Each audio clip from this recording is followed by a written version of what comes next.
حضرت یوسف علیہ السلام کا حسن کہاں اور محبوب کا حسن کہاں؟ کیا خوبصورت انداز اختیار کیا، کہنے لگے حسن یوسف پہ کٹی مصر میں انگشت زنا۔ حضرت یوسف کا حسن دیکھ کر مصر میں عورتوں نے ہاتھ کٹا لیے، لیکن حسن دیکھ کر حسن یوسف پہ کٹی مصر میں انگشت زنا، اور سر کٹاتے ہیں تیرے نام پر۔ ان کا پورا حسن دیکھا ہے، ان کو دیکھا نہیں، تو اجے میرا یار نہیں ڈیٹھا۔ تیرے نام پر حسن یوسف پہ کٹی مصر میں انگشت زنا، اور سر کٹاتے ہیں تیرے نام پہ مردان عرب۔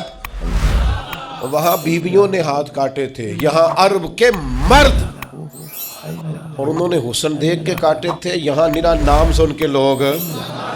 ہر کوئی فدا ہے بن دیکھے تو دیدار کا عالم کیا ہوگا۔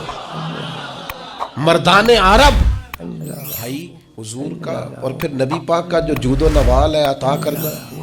حضرت جابر ابن عبداللہ فرماتے ہیں ہر شے حضور سے سنی ہے، میرے پاس نہیں ہے یہ حضور سے سنا ہی نہیں، یہ تو سنا ہی نہیں نبی پاک سے۔ اور پھر جہاں تک حضور کے فضل و کمال کی بات ہے، تو ہر نبی کو اللہ نے معجزہ دیا، اور نبی پاک کو اللہ نے بنائے معجزہ۔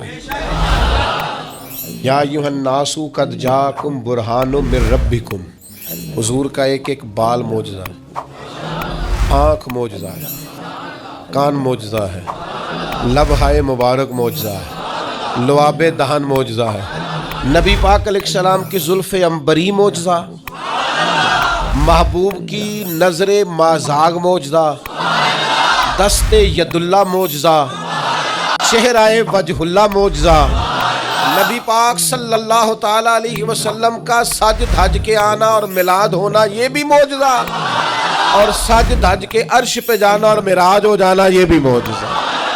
اللہ نے دیے معجزے انبیاء کو، خدا نے میرا نبی معجزہ بن کے آیا۔ اللہ نے محبوب کو معجزے دی، اور اتنے بڑے بڑے معجزات دیے، اتنے بڑے بڑے۔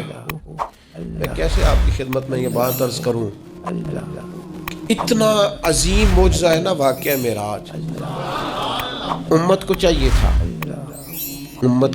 تھا کہ یہ ہر روز جب بھی کوئی کہتا نا ہم نے بڑی ترقی کی ہے، ان کو کہنا چاہیے تھا اصل تو ہمارا حق ہے ترقی میں آگے بڑھنے کا، اس لیے کہ ہمیں ان رستوں کا مسافر بننا ہے جن رستوں پہ نبی پاک نے ہمیں چلنے کا کہا۔